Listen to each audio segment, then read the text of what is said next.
evening, and thank you for attending tonight's book talk, Ms. Chase, Santa Barbara's Trailblazer. My name is Sarah Paninga. I'm the Director of Programs here at the Santa Barbara Trust for Historic Preservation. We have the mission of stewarding the past and present of the Presidio neighborhood and inspiring the preservation advocacy throughout the county in order to create a more vibrant community. So it makes sense with our mission why we're doing this book talk about Pearl Chase. And just for housekeeping items, if you need to use the restrooms, you'll exit this chapel door right here, and they're at the west end of the park. And before we begin tonight's event, we want to acknowledge and honor the original inhabitants of our region. Let's take a moment to honor these ancestral grounds that we are collectively gathered upon and support the resilience and strength that all Indigenous people have shown worldwide. We are on the traditional territory of the Chumash peoples. Thank you. The author tonight is Simon Kerry. He is Pearl's great-grandnephew.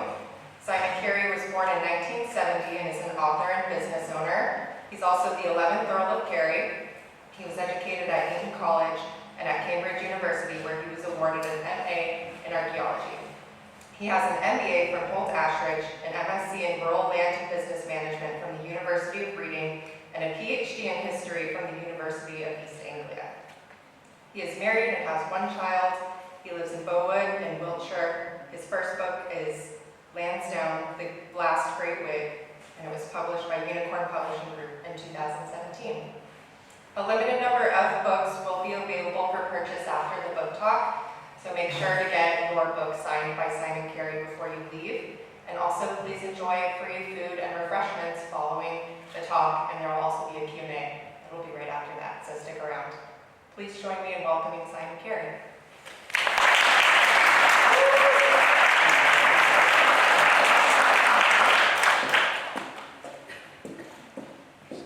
Give me a moment to just get started.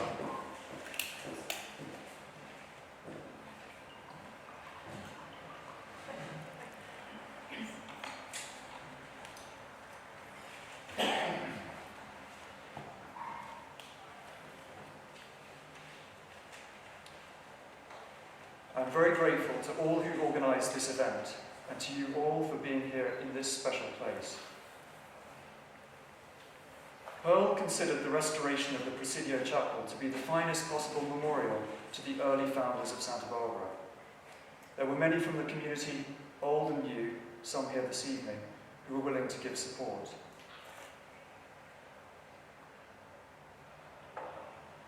I'm especially grateful to Mary Louise Days, Sarah Paninga, and Kevin McGarry from the Santa Barbara Trust for Historic Preservation, who have done so much to set everything up. I started my work on Pearl Chase by asking questions, the same questions I'm asked by those I meet. Why a biography of Pearl? What made her special? I have long been fascinated by my American ancestors.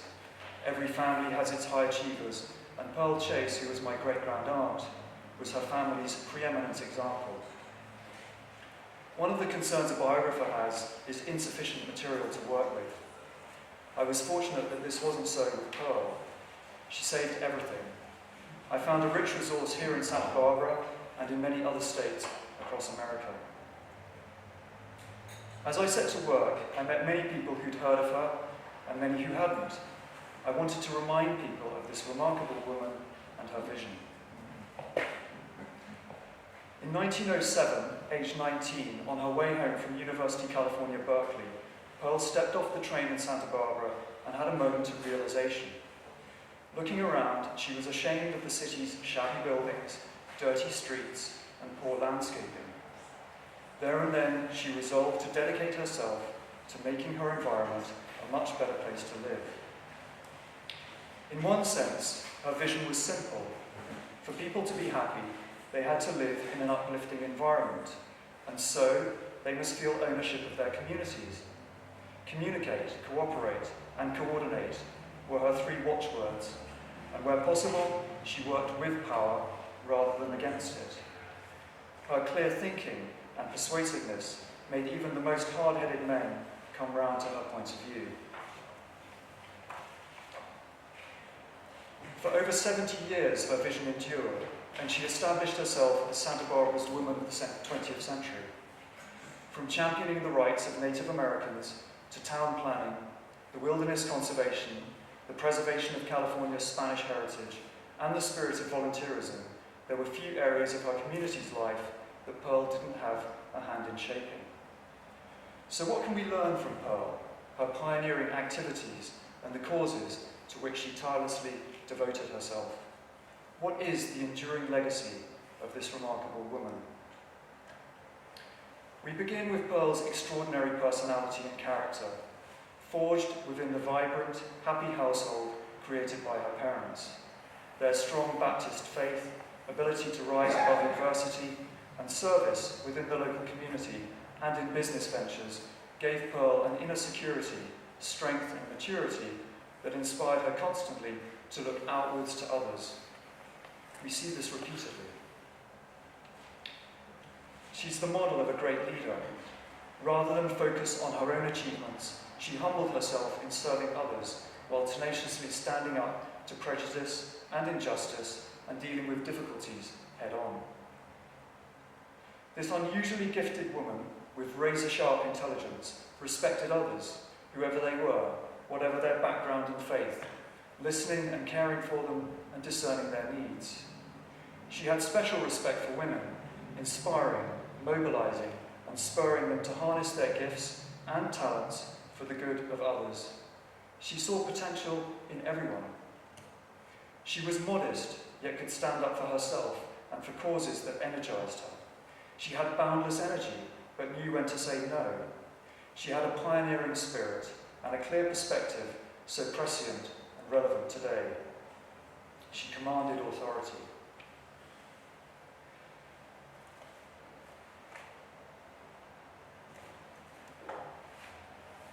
This strong character and personal qualities formed the bedrock to her life and shaped her activities. With her strong aesthetic impulse, interest in architecture, heritage, conservation, and the built and natural environment, she had an exceptional instinct for knowing what was best for people to flourish. This insight recognized that our surroundings are crucial for both our physical and emotional health, and that the interplay between the two needed to be nurtured. And she saw education as key to unlocking the means to achieve her aims. Pearl's ideas weren't spawned in isolation. They arose from the wider context of social and architectural movements that aimed to develop urban landscapes so that communities thrived and well-being flourished. When she met resistance against many of her campaigns, her fortitude, clear vision, and single-mindedness spurred her to pursue her goals, where many others would flounder. Today, there's a groundswell of opinion challenging what's referred to as the cult of modernism that's dominated town planning and architecture over several decades. There's a call for a return to aesthetics and creativity in the design of buildings that, quote, will humanize the towns and cities we call home for the sake of our health, our communities, and the planet. This is exactly what Pearl and others were crying out for 100 years ago. Pearl's formative years were spent mainly in Santa Barbara, a thriving tourist town and an exciting place to live. Her father was a successful realtor and member of the local Chamber of Commerce and several community boards. An effective communicator, he was one of the city's key movers and shakers. Her mother was involved in local committees and the cottage hospital, using her talents for the community. There's no doubt they served as examples of good citizens, not only to fellow Santa Barbarans, but also to their children, Pearl and Harold.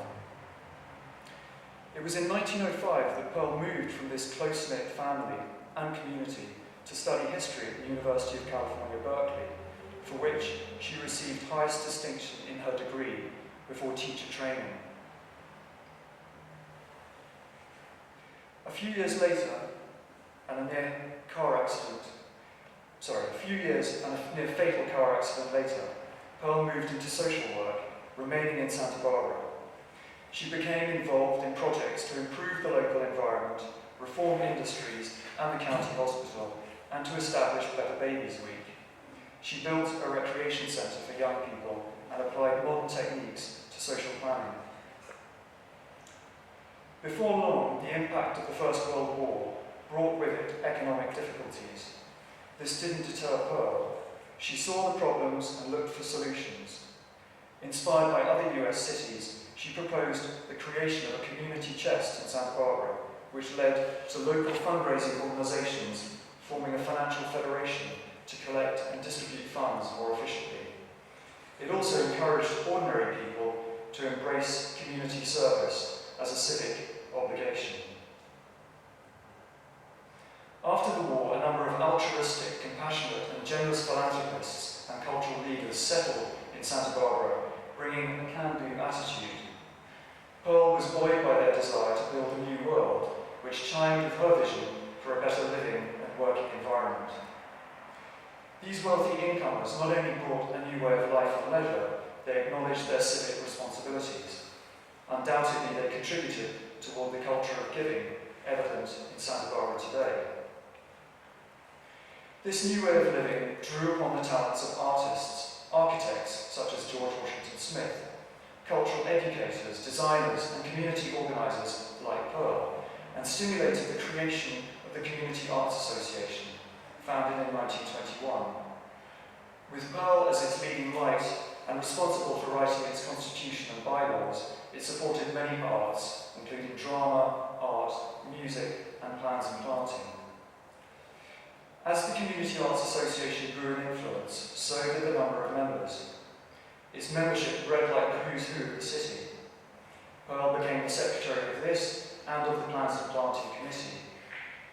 She spearheaded several major campaigns for the improvement and development of the city, drawing on its Hispanic tradition and adopting Spanish colonial architecture.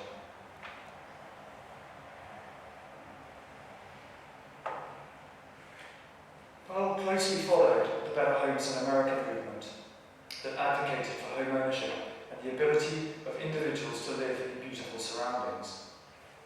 She had no hesitation putting herself forward as chairperson, seeing it as extending the work the Plans and Planting Committee was already doing. Her training, interests and background made her perfectly suited for the role, which enabled her to work with local communities, organisations and businesses.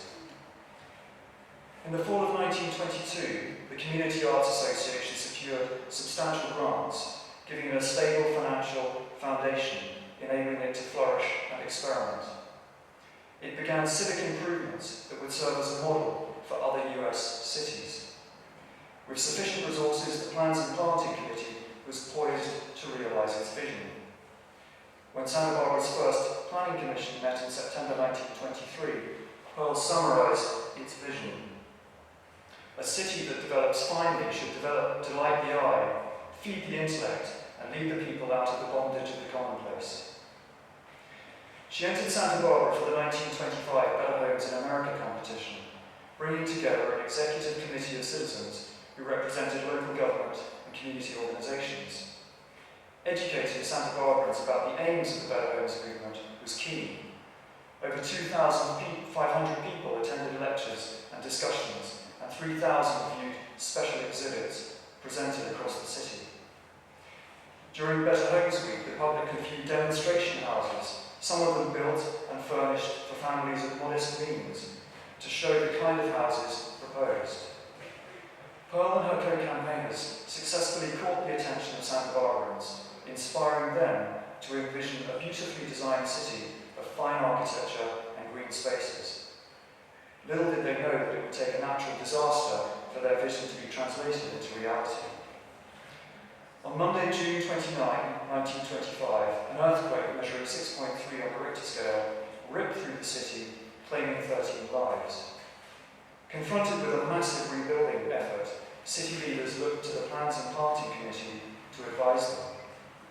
Remarkably, all the structures built in the Spanish colonial style withstood the earthquake. So, in a quirk of circumstance, the earthquake made possible Pearl's vision of building in a unified Spanish colonial revival style. But State Street property owners, many of whom were influential in the local media and business sectors, resisted. Their commercial interests clashed with the needs and desires of the local community. Against all odds, the local community, spearheaded by Pearl and the Plans and Planting Committee, won the battle, and devastated areas in the city were rebuilt as they intended. Their vision for Santa Barbara was not only realised, but handsomely rewarded. In 1925, the city won joint first prize with Atlanta, Georgia, in the National Better Homes competition. This was official recognition that Santa Barbara was one of the most beautiful residential areas in the US. Plans and Plantings' focus on the built environment was complemented by its concern for the natural environment.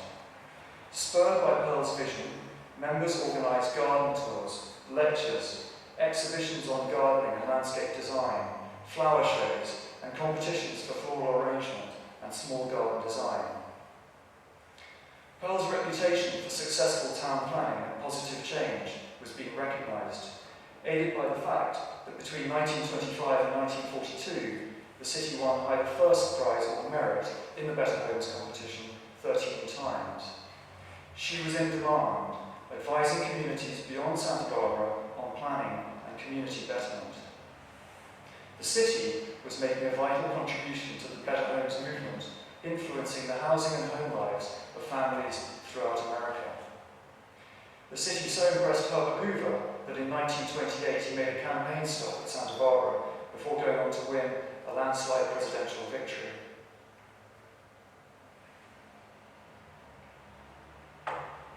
The 1929 stock market crash reverberated through the nation, heralding huge change in economic fortunes.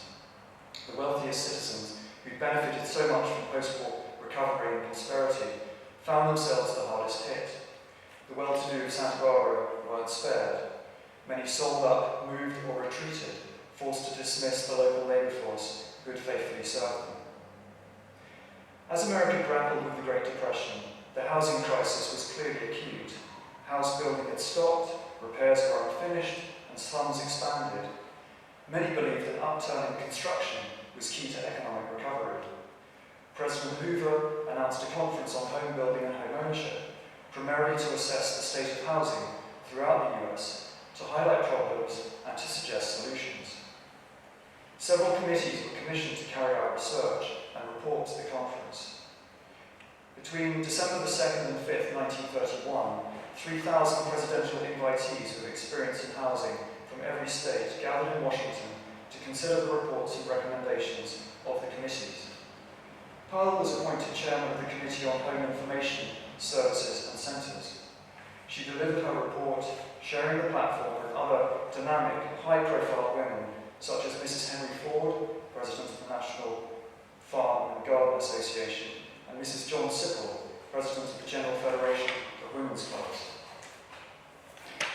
Pearl's expertise was soon called on again, this time on the subject of roadside advertising throughout California. Against powerful opposition, Pearl and like-minded compatriots campaigned against the installation of advertising boards and urged for the creation of specific zone areas where advertising could be contained. She worked closely with Helen Baker Reynolds, the leading spirit behind the California Roadside Council, an organisation dedicated to fostering public appreciation of roadside scenery. Despite ongoing opposition by those with vested interests, Pearl, Helen, and her fellow campaigners eventually won through. In 1934, Pearl established the Santa Barbara Roadside Council, encouraging the citizens of Santa Barbara County to become involved and to express their views on highway safety, park and highway improvement, and community beautification. Pearl was also keen to nurture cooperation between official civic and commercial agencies acting for environmental improvements in the region. A competition for the improvement of Santa Barbara County service stations was an immediate success and resulted in buildings that were truly architectural gems. Pearl often argued, good style is good business. The oil companies listened and agreed. The absence of billboards and the attractive landscaping is part of Pearl's lasting legacy. Today, the stretch of Highway 101 between El Rincon and the Gaviota Pass is widely regarded as one of the most stunning in California.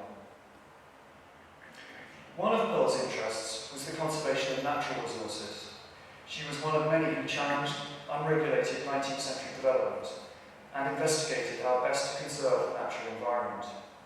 A growing movement of activists who had emerged in the early 20th century found in the newly formed Yosemite National Park an opportunity to debate what the designation of a national park actually meant. This wasn't easy. A bitter battle was fought against businesses and local government intent on building a dam in the Hetch Hetchy Valley within the park. The mayor of San Francisco believed it his civic responsibility to provide constituents with an abundant source of water. Pearl and fellow members of the Santa Barbara Women's Club, together with the wider General Federation of Women's Clubs, opposed the dam's development, believing that the beauty of the entire park should be enjoyed by everyone. Congress finally passed the Raker Act, which allowed the flooding of the valley on condition that the power and water could only be used for public interests. Although the opponents had to concede, they formed a powerful lobby.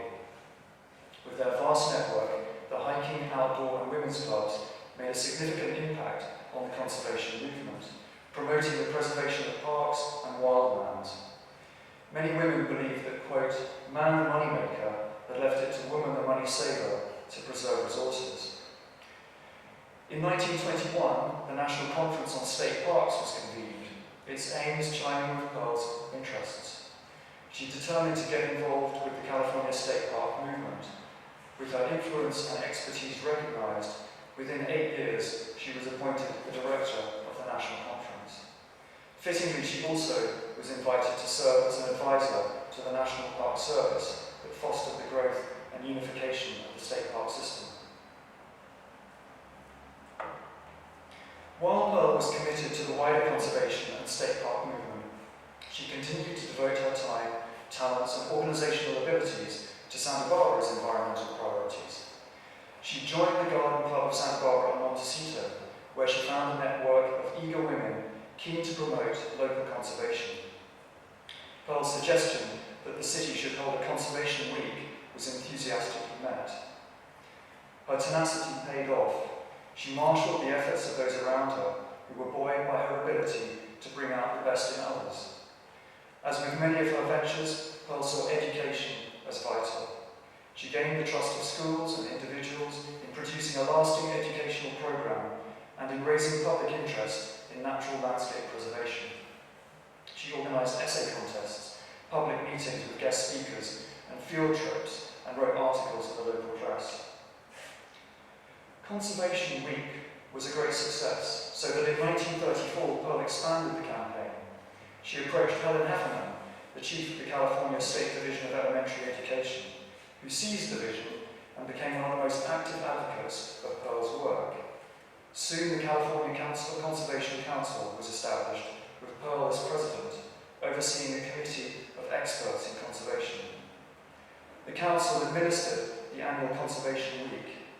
It was so successful that by 1940, over 5,000 people were involved across the state. In 1943, Pearl expanded her program for conservation education in California, aiming to make people aware of how their wealth depended on natural resources and to demonstrate the relationship between nature and human economy. Having promoted her program to leading conservationists and state officials, she convinced the California Committee for the Study of Education to establish a subcommittee with herself as a member. Their findings were published in 1950 by the California Department of Natural Resources. Entitled The Guidebook for Conservation Education, it was approved for use in the schools of California. The philosophy summarized by Pearl at the end of the book still holds true. Progress depends upon an aroused public opinion, on the responsibility of this generation to pass on our natural resources in such condition that the economic welfare of the next generation is assured. Pearl was convinced that matters shouldn't be left to officials or legislators alone, but needed to be shaped by citizen leaders. California was the only state that had made conservation a year-round educational program, and Pearl and the California Conservation Council could proudly take credit for this. In 1953, the Conservation Education Association was formed. Pearl was in her element, working in common cause with experts and public officials. The seed of her vision became a flourishing forest of activity. She had determination, drive, and motivation as she sought to stimulate wider concern for the natural environment. This is something that we wholeheartedly need to embrace today, especially as we see the impact of climate change, as much here in California as throughout the world. And we need to implement Pearl's desire for education in such matters. Pearl wasn't only concerned about the impact of the built and natural environment on those within her own community. She had a special concern for Native Americans, who were the users and stewards of the land, and who had to respond to outside influence, environmental change, and the introduction of new technologies. Pearl's initiation into the Native American reform movement took place in 1923 through her connection with the Women's Club movement. With others, they fought against the eradication of Native American communities. In June 1923, she helped organise a conference in Santa Barbara, from which the Santa Barbara branch of the Indian Defense Association was created. Pearl became its president. Their aims were to secure the right to land, legal and health protection, education, liberty of conscience for all Native Americans. Its success inspired others to set up similar associations. Again, we see Pearl's hand in shaping attitudes and emboldening people with the strength to fight injustice in the face of opposition. After the Santa Barbara branch merged with the Association on Indian Affairs in 1937, Pearl continued as an officer and fundraiser of the Southern California branch into the 1950s, and never lost her interest in Native American affairs. As an educator and reformer, she worked tirelessly in their struggle for civil rights. We see Pearl's active compassion in her work with La Purísima Mission, a project that would create a lasting legacy and bring her into contact with the Civilian Conservation Corps established by President Roosevelt in 1933. The CCC was a national initiative whereby unemployed and unmarried young men lived in camps within the nation's public forests and parks, received a wage, board and lodging, and contributed to the renewal of the country at a time of immense hardship. It became evident that one of these camps could be created in Santa Barbara County through the restoration of La Purísima Mission, one of several Franciscan missions built between San Diego and San Francisco. Many of the buildings had been destroyed by an earthquake in 1812, forcing the community to relocate, but with careful planning, they could be restored in cooperation with the State Division of Parks. The State Park Commission asked a group of well-qualified people of Santa Barbara County to act as La Purísima Advisory Committee. Unsurprisingly, Pearl was invited to join. She was perfectly suited to the role, given her keen interest in historic preservation, her knowledge about the California missions, and her connection with those actively involved in building restoration. By September 1941, the complex was complete. It boasted lovingly restored mission buildings, sympathetic with the original architecture, a 4-acre mission garden planted with authentic plants and surrounding parkland for the benefit of the local community and visitors. 3 months later, La Purísima hosted an event called Old Mission Days from December 4th to 7th, a weekend chosen for its significance to the California mission founding history. As the commemorations were about to begin, news came through of the bombing of Pearl Harbor. Not wanting national events to eclipse an important local occasion, the event went ahead, with Pearl suddenly being thrust into the major role of chairman, while her colleagues were detained elsewhere. Pearl was undaunted. The entry of the United States into World War II brought new challenges. When there were calls for citizens to contribute to the war effort, Pearl's unique qualities were commandeered yet again. She recruited and organised volunteer teams. She didn't have to work very hard to find willing female volunteers. Many rushed forward to help. The camaraderie increased morale, enabling the women to feel connected to one another. Pearl became involved at the Santa Barbara branch of the United Service Organization, formed in 1941 in partnership with the Department of War, to provide entertainment to military personnel and allied workers. She restored a building in the city centre and filled the rooms with beautiful furniture so that those using the building could relax in comfortable, convivial surroundings. She wanted them to feel at home. She didn't stop there, regularly rolling up her sleeves to empty ashtrays, readjusting curtains, and straightening magazines and books. She did this to serve those who were working so hard for the security of the nation. She soon resurrected the Garden Tours Committee, and in 1942 founded the Garden Hosts of Santa Barbara, which operated until 1946. Enlisting the help of experienced hostesses, she and her volunteers arranged weekly garden parties so that servicemen, their families and guests could meet each other and local citizens. Pearl also arranged beach parties and tea dances for the officers. These events proved very popular. In everything she did, Pearl looked to the needs of others, determined to improve their lives however she could, and employed her considerable talents in every venture with which she engaged.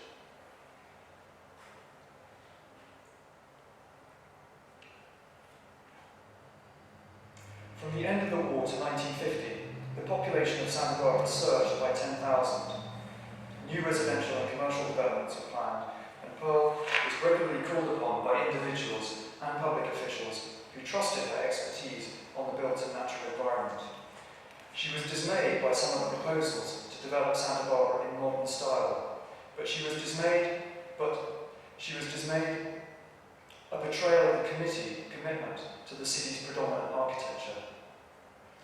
Pearl characteristically persisted in challenging the status quo, but to no avail. Many of the older buildings were demolished to make way for modern development. This period of growth and abundance, experienced throughout California, also had an impact on the environment and came with a price. The wilderness areas loved by Pearl and her fellow conservationists were increasingly forced to yield to expanding infrastructure. Countering such development, scientists and activists implored the authorities and developers to consider the consequences. They urged for nature and biodiversity to be preserved and protected. Pearl, through collaboration with conservation organizations, California State Parks, and the National Conference on State Parks, helped shape the dialogue. She was dedicated to Save the Redwoods League, having been elected one of its councillors in 1953. Their aim was to save the 2 million acres of redwoods that remained in private lands along California's coast, and to foster better understanding of the value of redwood and other forests throughout America. Pearl was a leading light in the Sierra Club, which fought with state authorities against development in parks and forests. The club successfully brought about the 1964 passing of the Wilderness Act, which required the Forest Service to review the suitability of all existing pristine areas of the country for possible designation as wilderness. During the 1960s, Pearl welcomed the shifting attitudes brought about by the Kennedy and Johnson administrations. This new consciousness aimed at halting the rapid deterioration of America's environment due to urban blight and unplanned development, encouraged new thinking in conservation circles.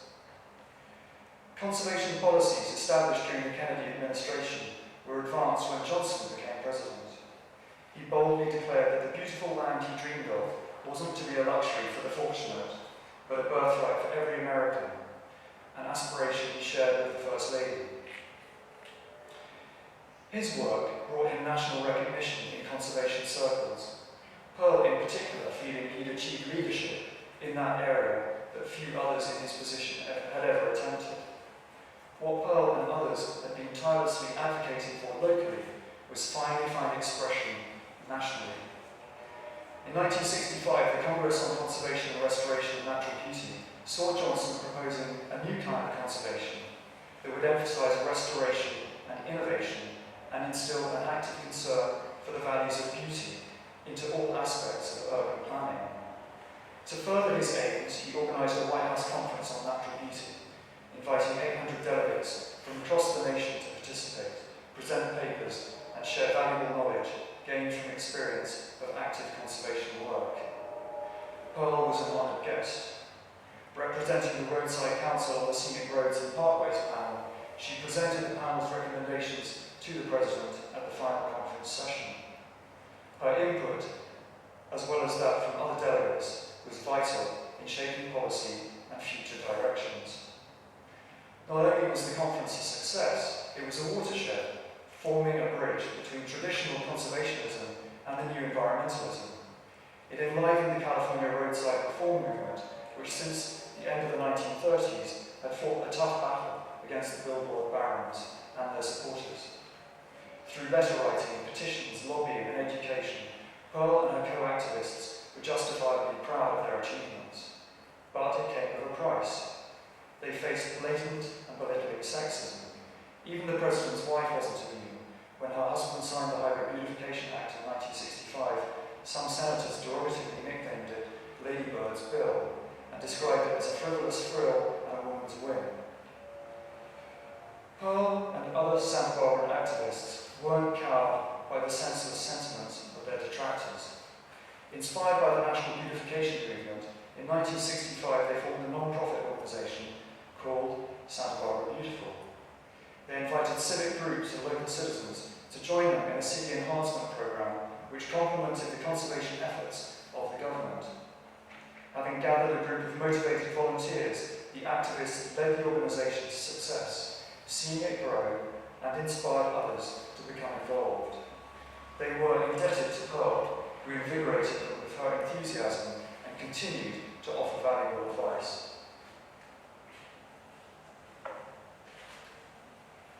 At this time, President Johnson's vision for the Great Society, which advocated that urban renewal should serve the needs of the population, stimulated a growing interest in the nation's historic resources.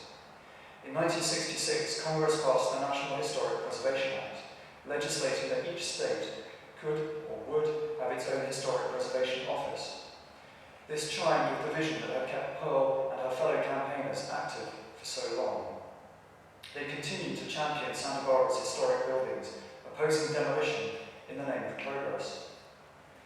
Pearl focused on the deteriorating Presidio, the last fortress in California that was built by the Spanish in 1782. Here was an opportunity to preserve and restore this architecturally and historically important edifice and its surroundings and bring it into the state park system. Pearl organised lectures, presentations and exhibitions as a means of engaging with the local community, inviting citizens to become involved in planning and adopt her ideas for creating special preservation zones to conserve the city's historical areas. Local residents and the city's leading citizens alike were energised by her proposals, and within 2 years, Santa Barbara officials decreed the El Pueblo Viejo Ordinance, which prohibited the demolition of any building of special historic or aesthetic interest or value. Pearl was determined that the Presidio should be the focus of this revival. In 1963, she founded the Santa Barbara Trust for Historic Preservation as the primary force in the reconstruction and preservation of the site. Recognising that partnering with the state parks would speed up the reconstruction of the site and provide the kinds of resources the fledgling trust needed, she determined that the Presidio should be declared a historic park. Teamwork was essential. Through her role, she guided the project's narrative, brought the right players to the discussions, and applied the power and resources of state government. The project came to fruition in 1966 when El Presidio became a state historic park. Then, as now, it served the community and acted as a tourist attraction. Managed by the Santa Barbara Trust for Historic Preservation under an operating agreement with the California State Parks, Pearl remained a board member until 1972.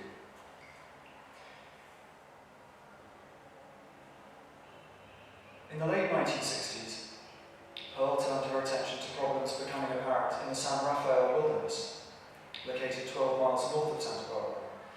This stunning area, characterized by remote, wild and rugged landscapes, was at risk of damage from motorbike riders running up and down the trails on their vehicles. Pearl joined an ad hoc committee of local residents called the Citizens Committee, which campaigned for the protection of an area covering nearly 150,000 acres of the wilderness. But this was 40,000 acres more than the Forest Service was prepared to receive.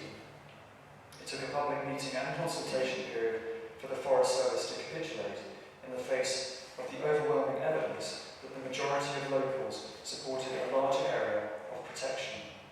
Once again, people power, combined with the commitment and dedication of activist leaders, brought about change.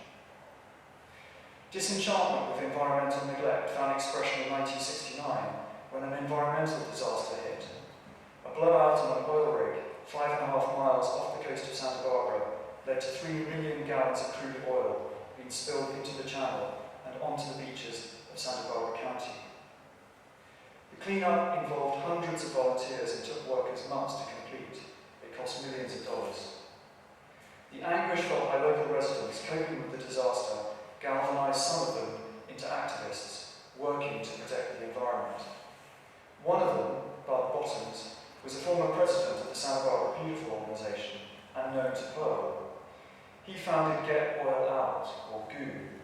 It implored the government to stop drilling in the Santa Barbara Channel. The group saw Pearl's support as vital. They regarded her as activist emeritus, her name and voice carrying such weight and authority. GOO's work and that of other environmental activists didn't go unheeded. President Nixon began an ambitious pollution-fighting agenda, creating the National Oceanic and Atmospheric Administration and the Environmental Protection Agency. One of the most remarkable outcomes for the global environmental movement, inspired by events in Santa Barbara, was Earth Day. By this time, Pearl was reaching her 80s. Undeterred, she continued to pursue her vision of people living healthy lives within a happy environment. She was still involved in campaigning. In 1972, the Santa Barbara Community Environmental Council invited her to join them in the fight against a $72 billion hotel development and conference centre that would occupy a 32-acre site on the Santa Barbara waterfront. Pearl had just successfully led a campaign against the building of 2 high-rise condominiums in the city. With a lifetime of experience and the support of colleagues, Pearl stood up to the proposals for El Mirasol and won. The victory was all the more remarkable given that it had the backing of the most powerful leaders in Santa Barbara. With the same fortitude and energy, Pearl worked alongside the Community Environmental Council, becoming honorary chairman of the East Beach Committee. Pearl's lifelong contribution to so many environmental and cultural causes attracted tributes from far and wide. In 1971, Irene Susky Fenton donated a gift in honour of Pearl to the Santa Barbara Trust for Historic Preservation of the Casa de la Guerra and El Paseo shopping complex. In 1972, the University of California, Santa Barbara dedicated part of the campus to her, calling it the Pearl Chase Garden, located on the banks of the lagoon. Pearl was thrilled and humbled. Her relationship with the University of California since her admission to Berkeley had been one of the most fulfilling and rewarding aspects of her career. For her services to the university, in particular for her work to get Santa Barbara State College into the UC system, and for developing the UCSB campus at Goleta, she was awarded in 1959 an honorary Doctor of Humane Letters. Pearl was the first woman to receive such a prestigious honour from UCSB. The university also welcomed into their special research collection the archive of material relating to her civic work, so that this historic asset could be made publicly accessible. In 1973, Pearl received an award from the National Trust for Historic Preservation for her service to historic preservation and ecological planning in Santa Barbara and throughout California. It was presented by Patricia Nixon, the US First Lady. On hearing about Pearl's association with the Trust, President Nixon sent Pearl a signed copy of the proclamation he had just signed that designated the week of May 6 to 12 as National Historic Preservation Week. In 1978, the City Council changed the name of Santa Barbara's Palm Park to Chase Palm Park. This 10-acre oceanfront park had stunning views and amenities for the community. They wanted to honour Pearl and her brother Harold for their pioneering work in Santa Barbara. Pearl was delighted, regarding it as one of the great scenic and recreational assets of the city.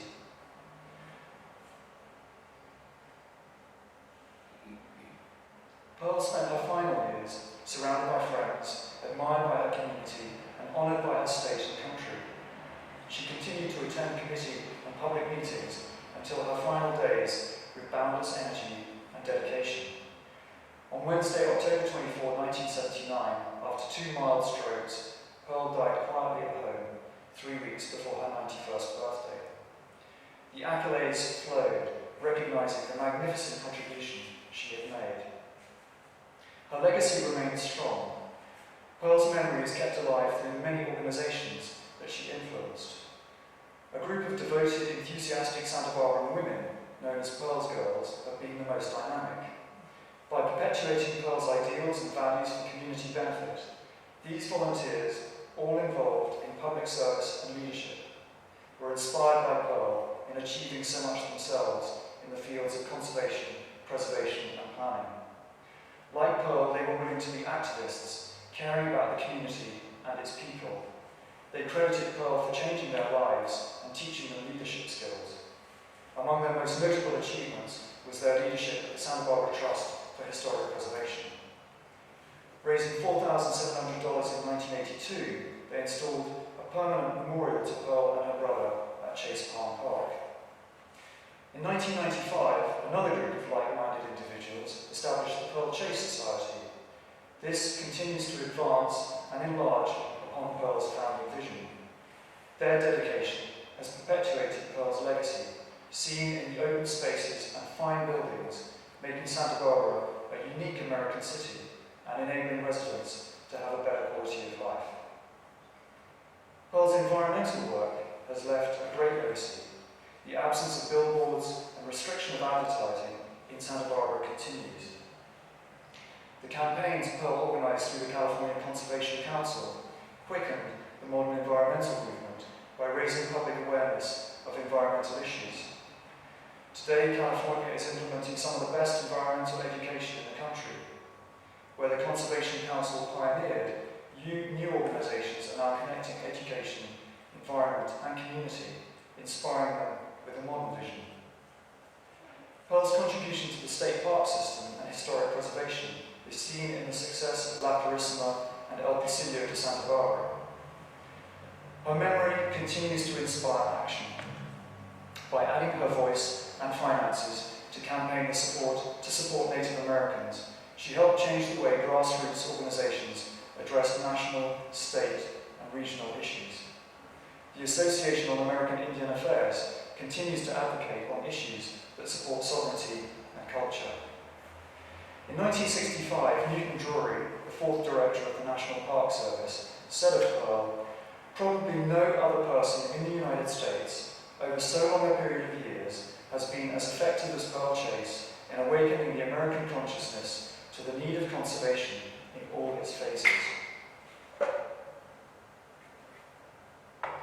Pearl's life and career prove that one person can make a difference. I believe her legacy offers hope to those involved in today's efforts to develop a stronger, fairer and happier world, one in which people from all backgrounds can realise their potential. Let's leave the last word to Pearl. I'm tired of people thinking they've done their civic duty when they have signed a petition. If they really care, they better get out and do something. So let's follow her advice and get out and do something. Thank you very much.